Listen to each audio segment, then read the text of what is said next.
Good evening dear aspirants. IAS और PCS की प्रारंभिक परीक्षा नजदीक है, इसलिए आज का एपिसोड कुछ खास है। आज हम स्ट्रेटेजी पर बात करेंगे कि जो अंतरराष्ट्रीय मुद्दे हैं इस पर किस तरीके से प्रीलिम्स में सवाल बनते हैं, उनका नेचर समझेंगे। किस तरीके से आईएएस और पीसीएस के जो प्रारंभिक परीक्षाएं पूर्व में हुई हैं उनमें आईआर से कौन से सवाल बने हैं, अंतर्राष्ट्रीय संगठन और अंतर्राष्ट्रीय जो भी कन्वेंशन हैं, ट्रीटीज हैं, उन सब से कैसे सवाल बनते हैं, इन बिंदुओं पर आज चर्चा होगी। साथियों, सबसे पहले हमें यह समझना है कि ग्लोबल लेवल पे बहुत सी बातें होती रहती हैं और उसमें ट्रीटीज भी शामिल हैं। कई इंटरनेशनल ट्रीटीज को साइन किया जाता है, उसे रेटिफाई किया जाता है। बहुत से इंटरनेशनल कन्वेंशंस होते हैं जिस पर लोग साइन करते हैं, मतलब कंट्री साइन करती हैं और उनका अनुसमर्थन करती हैं। इसी प्रकार से कई ऐसे ग्लोबल इनिशिएटिव्स होते हैं जो कई संगठन लॉन्च करते हैं, जैसे यूएनडीपी है, यूनिसेफ है, यूनेस्को है, डब्ल्यूटीओ है, वर्ल्ड बैंक, आईएमएफ। ये सब तमाम ऐसे संस्थाएं हैं जो ग्लोबल इनिशिएटिव को लॉन्च करती हैं। तो ग्लोबल इनिशिएटिव पर किस तरीके से सवाल बनते हैं। रीजनल ऑर्गेनाइजेशंस दुनिया में जो काम कर रही हैं, जैसे बिम्स्टेक है, जीसीसी है, इंडियन ओशन रिम एसोसिएशन है, इंडियन ओशन कमीशन है, इन सब पर किस तरीके का सवाल बनता है ये भी हमें समझने की जरूरत है।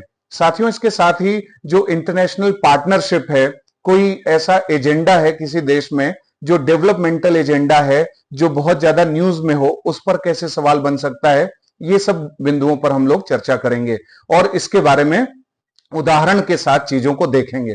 तो सबसे पहले देखते हैं साथियों रीजनल ऑर्गेनाइजेशंस के बारे में, यानी क्षेत्रीय संगठनों पर किस तरीके से सवाल बनते हैं। तो आप याद रखिए कि जब भी क्षेत्रीय संगठन पर आईएएस और पीसीएस की प्रारंभिक परीक्षा में सवाल बनाए जाते हैं तो सबसे पहली चीज पूछी जाती है कि इसका गठन का वर्ष क्या है, यानी इस्टेब्लिशमेंट ईयर। उसके बाद देखा जाता है मुख्यालय, यानी हेडक्वार्टर उस संगठन का कहां पर है। अगर मुख्यालय है तो ठीक है, नहीं तो सेक्रेटेरिएट, सचिवालय भी कहां पर स्थित है यह भी पूछा जाता है। कोई भी संगठन है, क्षेत्रीय संगठन, उसका चार्टर कब एडॉप्ट किया गया था, किस दिन एडॉप्ट किया गया था। जैसे हम कहें इंडियन ओशन रिम एसोसिएशन का जो चार्टर था वो 1997 में 7 मार्च को एडॉप्ट किया गया था। तो पीसीएस के एग्जाम में इस तरीके के सवाल पूछे जाते हैं कि किस दिन चार्टर एडॉप्ट किया गया था। जैसे सार्क चार्टर के बारे में भी यूपी पीसीएस में पूछा गया है कि कब एडॉप्ट किया गया था। ऐसे ही चाबहार दिवस के बारे में भी हाल के समय में चर्चा में रहा है, इस पे पूछा जा सकता है। तो साथियों, जो रीजनल ऑर्गेनाइजेशन से संबंधित सवाल हैं, इसमें जो इंपॉर्टेंट एक और डायमेंशन है वो है कि नेचर ऑफ द ऑर्गेनाइजेशन। क्या ये इंटर गवर्नमेंटल ऑर्गेनाइजेशन है, यानी अंतर सरकारी संगठन है, या इसका नेचर कैसा है वो भी पूछा जाता है। इसमें सदस्य कौन से हैं, ऑब्जर्वर मेंबर कौन से हैं, डायलॉग पार्टनर कौन से हैं, और सबसे इंपॉर्टेंट चीज एपेक्स डिसीजन मेकिंग बॉडी क्या है। जैसे हम कहें बिम्स्टेक या जीसीसी, गल्फ कोऑपरेशन काउंसिल, या और कोई भी संगठन आप ले लीजिए, तो उसमें जो एपेक्स डिसीजन मेकिंग बॉडी होती है, जो शीर्षस्थ निर्णय करने वाली संस्था है, उसके बारे में पूछा जाता है। जैसे हम कहें अगर कि इंडियन ओशन रिम एसोसिएशन का सबसे बड़ा डिसीजन मेकिंग बॉडी क्या है, तो वो काउंसिल ऑफ फॉरेन मिनिस्टर्स है। जैसे हम बात करें डब्ल्यूटीओ की, तो डब्ल्यूटीओ में जो उसका सबसे बड़ा डिसीजन मेकिंग बॉडी है वो मिनिस्ट्रियल कॉन्फ्रेंस है।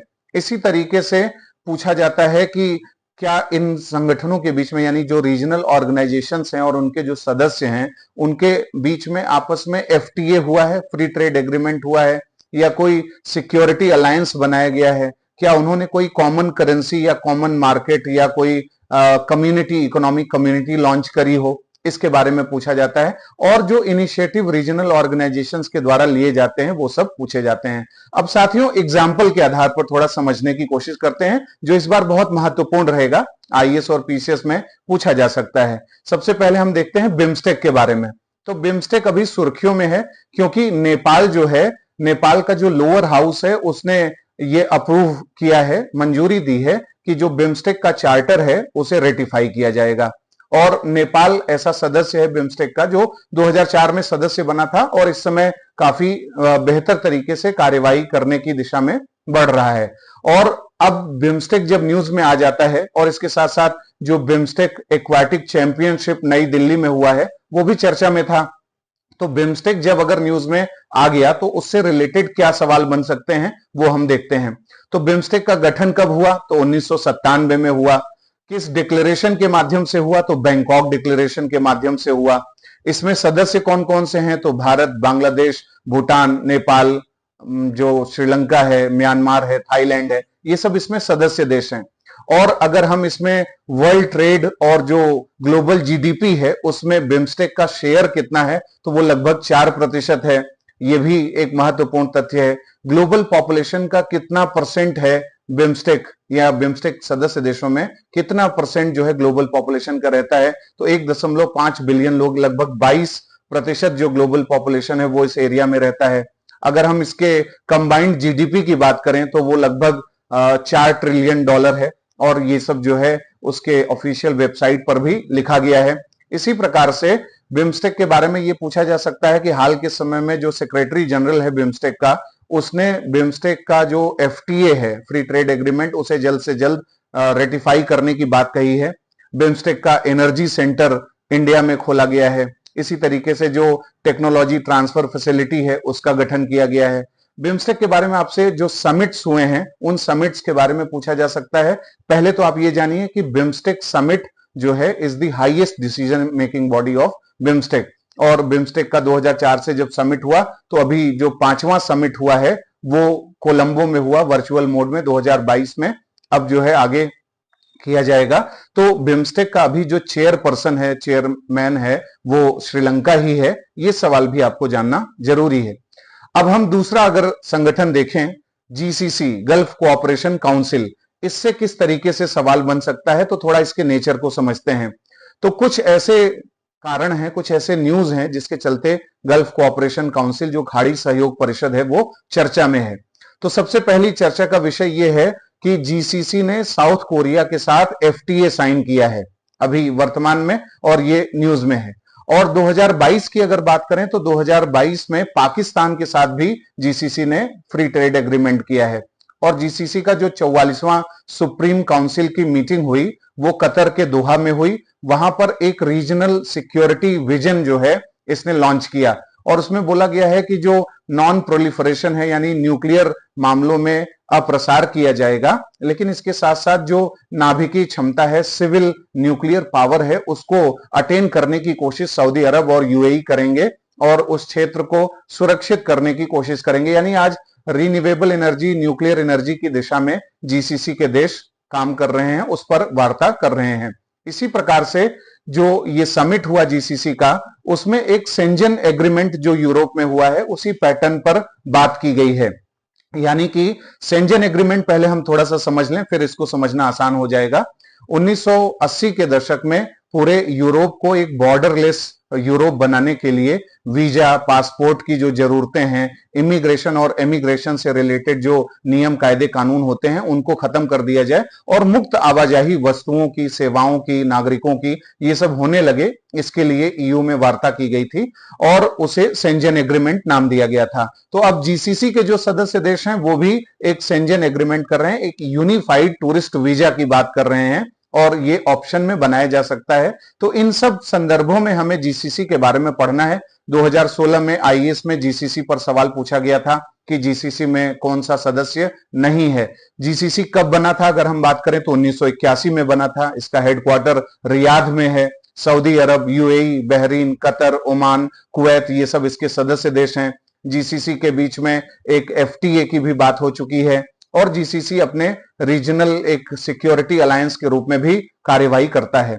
इसी प्रकार से साथियों, अगर हम इंडियन ओशन रिम एसोसिएशन की बात करें, यानी आईओआरए, तो इस बार बहुत इंपॉर्टेंट है, आपसे आईओआरए पूछा जा सकता है। उसका रीजन ये है क्योंकि यूरोपियन यूनियन इसका 12वां डायलॉग पार्टनर अभी हाल ही में बना है, और इसमें टोटल 12 डायलॉग पार्टनर अब हो गए हैं।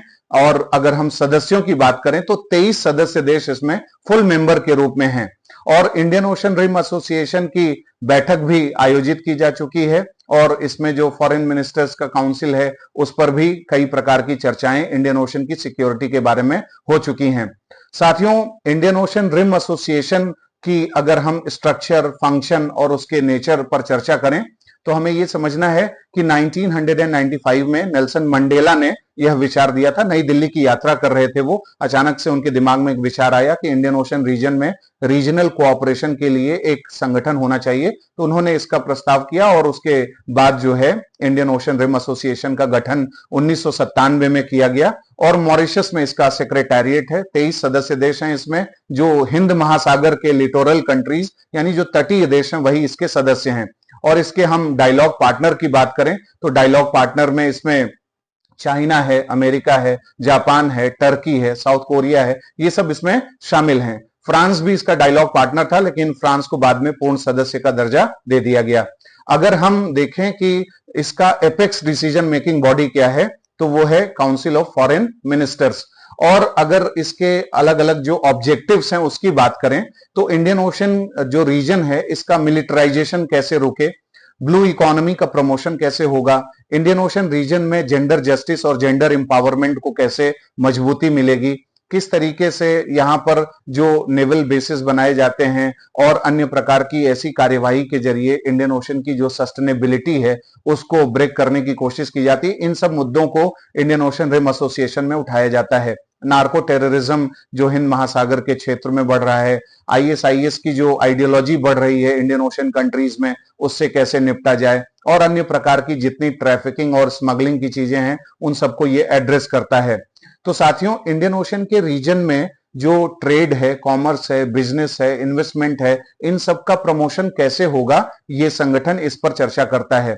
और यह जो है ऑब्जर्वर मेंबरशिप की बात करें तो यूनाइटेड नेशंस का ऑब्जर्वर मेंबर है Indian Ocean Rim Association, UNCTAD का भी ऑब्जर्वर मेंबर है और इसके साथ साथ अफ्रीकन यूनियन का भी ये ऑब्जर्वर मेंबर है। तो इस तरीके के सवाल आपसे पूछे जा सकते हैं। अभी 2023 के पहले तक 2023 तक बांग्लादेश इसका चेयरमैन था, अब श्रीलंका को इसका नया चेयरमैन बनाया गया है। ये सवाल भी आपसे पूछा जा सकता है। अब बढ़ते हैं अगले संगठन की ओर और वो है Indian ocean commission. Indian ocean commission की बात करें साथियों तो सबसे पहले हमें यह देखना है कि क्यों ये पूछा जा सकता है, ऐसा क्या आधार है कि ये प्रीलिम्स में बन सकता है सवाल। तो जो तंजानिया है, तंजानिया ने अभी एप्लीकेशन दिया है, आवेदन किया है कि उसे इंडियन ओशन कमीशन का सदस्य बना दिया जाए। तो इसके चलते ये चर्चा में है। और इसके साथ अगर हम इसके नेचर और इसके स्ट्रक्चर फंक्शन की बात करें तो 1984 में इसका गठन हुआ था। एक इंटर गवर्नमेंटल ऑर्गेनाइजेशन है, यानी गवर्नमेंट टू गवर्नमेंट इसमें मीटिंग होती है और इस पे कार्यवाही सरकारी स्तर पर होती है। और अगर इसके सदस्यों की बात करें तो इसमें कोमोरोस है, इसमें रीयूनियन द्वीप सदस्य के रूप में है, मॉरिशस है, सेशल्स है और ये सब कंट्रीज इसमें एक फुल मेंबर के रूप में हैं। साथियों, इसका जो सदस्य कोमोरोस है और मेडागास्कर भी है, ये भारत का के सागर विजन का भी पार्ट है। और कोमोरोस के बारे में आपको बताएं तो डब्ल्यूटीओ का 2024 में ही लेटेस्ट जो मेंबर है, नवीनतम सदस्य है, वो कोमोरोस बना है। इसके चलते भी ये सवाल पूछा जा सकता है। और चीन हो गया, माल्टा हो गया, अमेरिका हो गया, और अमेरिका नहीं चाइना, और इसके साथ साथ जो यूरोपियन यूनियन है और इंटरनेशनल जो एक ऑर्गेनाइजेशन है ला फ्रैंकोफ्रोनी, ये सब इसके ऑब्जर्वर मेंबर हैं। तो इस तरीके की चीजें पूछी जा सकती हैं। और ये जो इंडियन ओशन कमीशन है इसका ऑब्जर्वर मेंबर भारत 2020 में बना था और उस समय यूपीएससी ने इस पे सवाल भी बनाया था।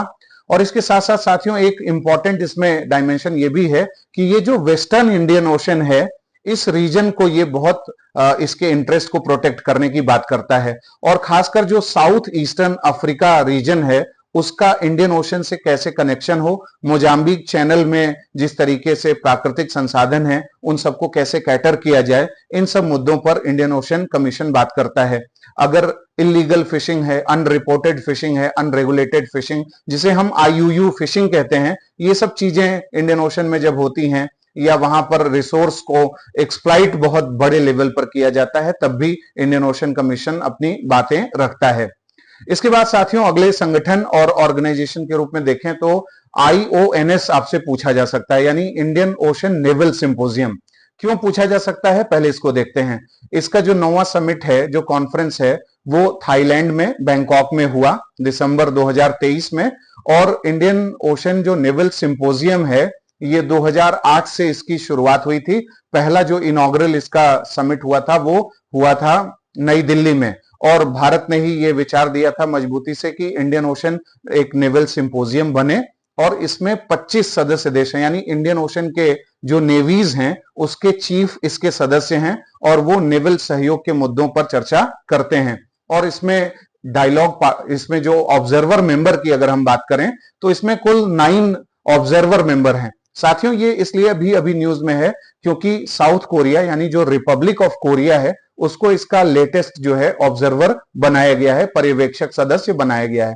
पर्यवेक्षक सदस्य का मतलब होता है कि एक सदस्य जो है किसी समिट में, किसी संगठन में जब जाता है तो इनॉग्रल जो सेशन होता है उसमें भाग लेता है और जो क्लोजिंग सेरेमनी है उसमें भाग लेता है, और इसके साथ साथ उसे राइट टू वोट नहीं होता, यानी मतदान करने का अधिकार नहीं है, डिसीजन मेकिंग में उसे अथॉरिटी नहीं दी जाती है। तो ऑब्जर्वर मेंबर की भूमिका होती है, वो बैठ करके ऑब्जर्व करता है कि क्या क्या बातें हो रही हैं और उसके अकॉर्डिंग काम करना है। जैसे एससीओ की बात करें तो एससीओ में अफगानिस्तान ऑब्जर्वर मेंबर है। एससीओ के सदस्य जब आतंकवाद के मुद्दे पर बात करते हैं कि कैसे निपटना है तो अफगानिस्तान के जो प्रतिनिधि हैं वो सब सुनते रहते हैं कि कैसे कार्यवाही करनी है।